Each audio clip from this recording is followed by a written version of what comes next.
নমস্কার বন্ধুরা, আবহাওয়ার এই মুহূর্তের সবচেয়ে বড় গুরুত্বপূর্ণ খবর।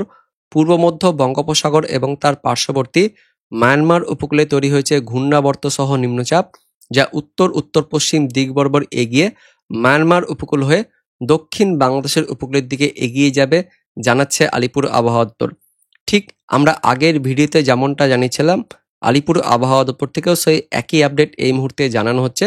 তো এই নিম্নচাপটি যেহেতু মায়ানমার হয়ে দক্ষিণ বাংলাদেশের দিকে যাবে, যে কারণে মায়ানমার উপকূলে আগামী 24 থেকে 48 ঘন্টায় বিক্ষিপ্তভাবে ভারী অতি ভারী বৃষ্টিপাত থাকবে এবং মঙ্গলবারের পর থেকে বুধবার থেকে দক্ষিণ বাংলাদেশের অনেকটা কাছাকাছি আসবে, যার ফলে বুধবার থেকে দক্ষিণ বাংলাদেশের দিকেও বৃষ্টিপাতটি বাড়বে এবং বিক্ষিপ্তভাবে হালকা পাতলা বৃষ্টিপাত থাকবে। কিন্তু পশ্চিমবঙ্গের উত্তরবঙ্গ সহ দক্ষিণবঙ্গ উত্তর বাংলাদেশে এই নিম্নচাপের ফলে কোনো বৃষ্টিপাত থাকবে না। পশ্চিমবঙ্গেও পরবর্তী সময়ে বৃষ্টিপাত থাকবে না, কিন্তু এই নিম্নচাপের ফলে দক্ষিণ বাংলাদেশ উপকূলের দিকে অর্থাৎ এই সমস্ত এলাকাতে সমুদ্র প্রচন্ড উত্তাল থাকবে, জানাচ্ছে আলিপুর আবহাওয়া দপ্তর। যে কারণে 3 তারিখ থেকে 5 তারিখ পর্যন্ত গভীর সমুদ্রে মৎস্যজীবীদের মাছ ধরতে যেতে নিষেধ করেছে আলিপুর আবহাওয়া দপ্তর। তো বন্ধুরা, এই মুহূর্তে আলিপুর আবহাওয়া দপ্তর থেকে যে নতুন বুলেটিন প্রকাশিত করা হয়েছে, সেখানে কি বলা হচ্ছে, শীত কবে থেকে বাড়বে এবং বৃষ্টিপাত কোন কোন এলাকায় হবে, আমাদের পশ্চিমবঙ্গ সহ বাংলাদেশের আবহাওয়া কেমন থাকবে, আমরা সবকিছু জানবো এই ভিডিওতে। তার আগে আপনি এই মুহূর্তে এই ভিডিওটি কোন জেলার কোন ব্লক থেকে দেখছেন কমেন্টে জানিয়ে দেবেন। সেই সঙ্গে আমাদের লালগোলা ইউটিউব চ্যানেলে নতুন দর্শক হয়ে থাকলে চ্যানেলটিকে সাবস্ক্রাইব করে পাশের বেল আইকনটিকে অন করে অল নোটিফিকেশন অপশনটিকে সিলেক্ট করে রাখবেন আবহাওয়া সম্বন্ধে এরকমই আপডেট পাওয়ার জন্য। ইতিমধ্যেই যা আপডেট আসছে, পূর্ব মধ্য বঙ্গোপসাগর এবং মায়ানমার উপকূলে ঠিক এইখানে তৈরি হয়ে গেছে নিম্নচাপ, যেমনটা আমরা আগের ভিডিওতে জানিয়েছিলাম, এবং সেই মতো এখানে কিন্তু নিম্নচাপ তৈরি হয়ে গেছে এবং এটি আস্তে আস্তে শক্তি সঞ্চয় করে এটি উত্তর উত্তর পশ্চিম দিক বরাবর বাঁক নিয়ে ঠিক মায়ানমার উপকূল ধরে এগিয়ে যাবে দক্ষিণ বাংলাদেশের দিকে, অর্থাৎ চট্টগ্রামের দিকে যাবে, যার ফলে মায়ানমার উপকূলের দিকে ভারী বৃষ্টিপাত থাকছে। এদিকে সব জায়গাতেই বিক্ষিপ্তভাবে মাঝারি ভারী বৃষ্টিপাত থাকবে এবং মঙ্গলবার থেকে দক্ষিণ বাংলাদেশের একদমই উপকূলের দিকে মেঘলা মেঘাচ্ছন্ন পরিবেশ থাকবে। বুধবার থেকে দক্ষিণ বাংলাদেশের দিকে বৃষ্টিপাতগুলো বাড়বে। তো কোন কোন এলাকায় বৃষ্টিপাত থাকবে সেটা আমরা দেখব, পাশাপাশি আমাদের পশ্চিমবঙ্গে কিন্তু এর প্রভাব পড়বে কিনা সেটাও আমরা দেখব।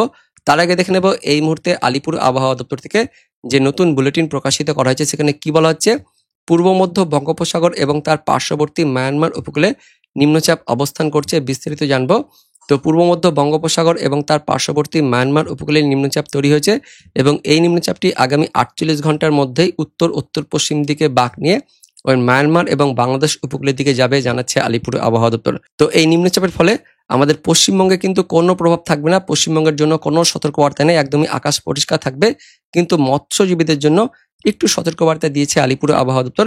3 তারিখ থেকে 5 তারিখের মধ্যে, অর্থাৎ সোমবার থেকে বুধবার পর্যন্ত পূর্ব মধ্য এবং পার্শ্ববর্তী উত্তর পূর্ব বঙ্গোপসাগরে মেনলি ওই দক্ষিণ বাংলাদেশ এই উপকূলের দিকটাতেই সমুদ্রে ঝোড়ো বাতাস থাকবে, সমুদ্র উত্তাল থাকবে, 35 থেকে 45 সর্বোচ্চ 55 কিলোমিটার গতিবেগে দমকা ঝড় বাতাস থাকবে, যার ফলে গভীর সমুদ্রে মৎস্যজীবীদের যেতে নিষেধ করছে আলিপুর আবহাওয়া দপ্তর। 5 তারিখ পর্যন্ত, বুধবার পর্যন্ত সতর্কবার্তা দিয়েছে আলিপুর আবহাওয়া দপ্তর।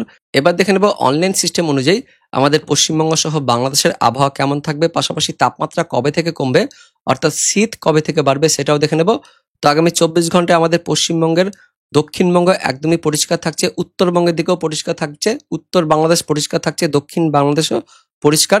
শুধুমাত্র পূর্ব বাংলাদেশের দিকে সকালের দিকে একটু আংশিক মেঘলাভাব থাকবে, কিন্তু বেলা বাড়ার সঙ্গে সঙ্গে বাংলাদেশের দিকে পরিষ্কার হয়ে যাচ্ছে। অর্থাৎ মেনলি আমাদের পশ্চিমবঙ্গ সহ বাংলাদেশ সব জায়গাতে কিন্তু পরিষ্কার থাকবে। বাংলাদেশের দিকে একটু রোদ মেঘের খেলা থাকলেও পরিষ্কারই থাকবে, রৌদ্রোজ্জ্বল দিন থাকবে। মায়ানমারের দিকে বৃষ্টিপাত থাকছে আগামী 24 ঘন্টায়, মায়ানমারের দিকে একটু ভালো বৃষ্টিপাত থাকবে, মাঝারি ভারী বৃষ্টিপাত থাকবে, তার সঙ্গে দমকা ঝোড়ো বাতাস থাকবে। আর মায়ানমার উপকূলের সিটওয়ে মন্ডলের দিকে, অর্থাৎ এই সমস্ত এলাকাতে কিন্তু ঝোড়ো বাতাস থাকবে। কিন্তু দক্ষিণ বাংলাদেশের চট্টগ্রামের দিকেও দুপুরের পরে বিকেলের দিকে একটু মেঘলাভাব থাকবে, কিন্তু বৃষ্টিপাত থাকছে না। সোমবার দিন একদমই পরিষ্কার থাকবে, কোনো বৃষ্টিপাত থাকছে না।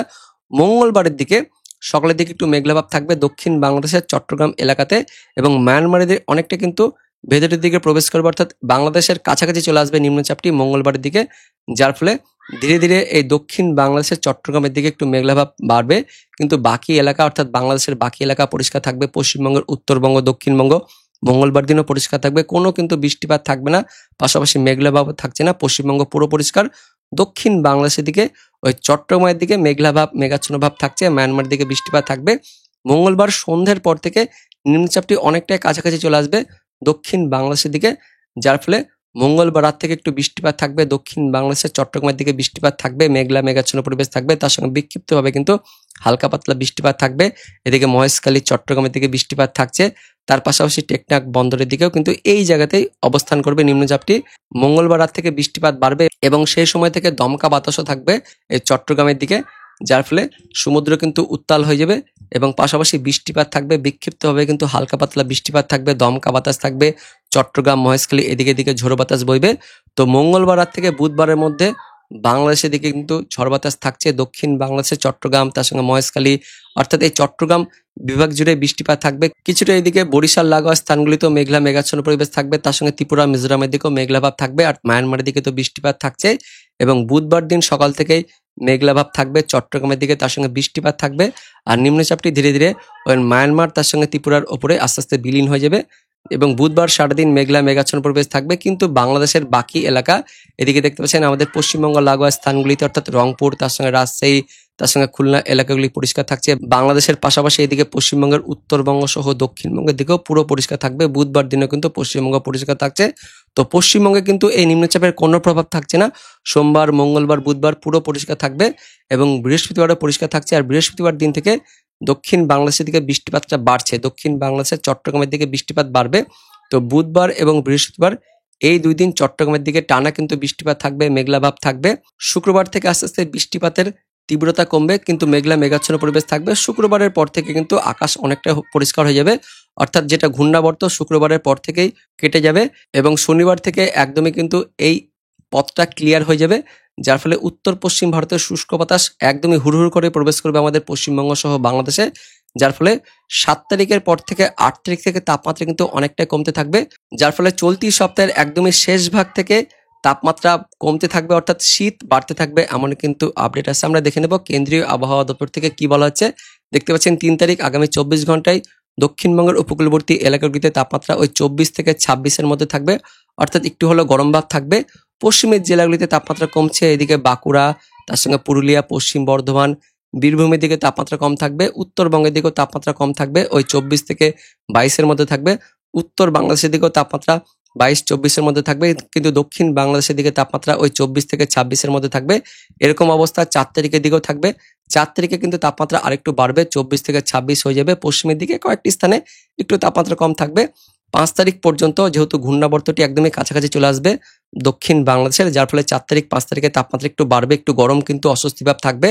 6 তারিখের পর থেকে তাপমাত্রা আবারও কিন্তু কমতে থাকবে। 6 তারিখ থেকে উত্তর পশ্চিম ভারতের এই যে বাতাস সেটা কিন্তু ঢুকবে, যার ফলে এদিকে বাঁকুড়া, পুরুলিয়া, তার সঙ্গে এদিকে পশ্চিম বর্ধমানের দিকে আবারও তাপমাত্রা কমবে, কিন্তু উপকূলবর্তী এলাকাগুলিতে তাপমাত্রা বেশি থাকছে, ওই 26-24-এর মধ্যে থাকবে। তারপর 7 তারিখের পর থেকে বাতাসটা কিন্তু আস্তে আস্তে প্রবাহিত বাড়বে। পশ্চিমের দিকে তাপমাত্রা দেখতে পাচ্ছেন কমতে থাকছে। 8 তারিখের দিকে তাপমাত্রা কিন্তু অনেকটাই কমে যাবে, কারণ 8 তারিখের পর থেকে একদমই ঘূর্ণাবর্ত প্রভাব কেটে যাবে, যার ফলে উত্তর পশ্চিম ভারতের শুষ্ক বাতাস হুড়হুড় করে ঢুকবে পশ্চিমবঙ্গ সহ বাংলাদেশে।